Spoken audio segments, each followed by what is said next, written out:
அவன் மேல் இருக்கிற அவன் நுகத்தை முறித்து உன் கட்டுகளை அறுப்பேன். அல்லேலூயா. உன் மேல இருக்கிற பிரச்சனை, நுகம், பலம், ஒரு பாரமான சூழ்நிலை, அதை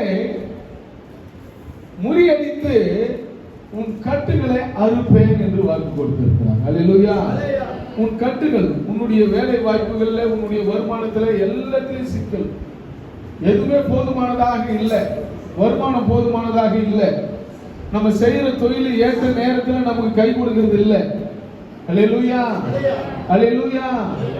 அப்படி இருக்கிற அந்த சூழ்நிலையை கர்த்தர் மாற்ற போகிறார். ஒரு வெற்றியுள்ள வாழ்க்கை அவன் செய்வது அவன் வழி வாய்க்குமா. அல்லேலூயா. நீ போற பாதையில எந்த விதமான கரடு மேடுகள் இருந்தாலும் கர்த்தர் அதை எடுத்து போட போகிறான். நீ செய்யற தொழில்ல, நீ செய்யற பிசினஸ்ல, உன் வியாபாரத்துல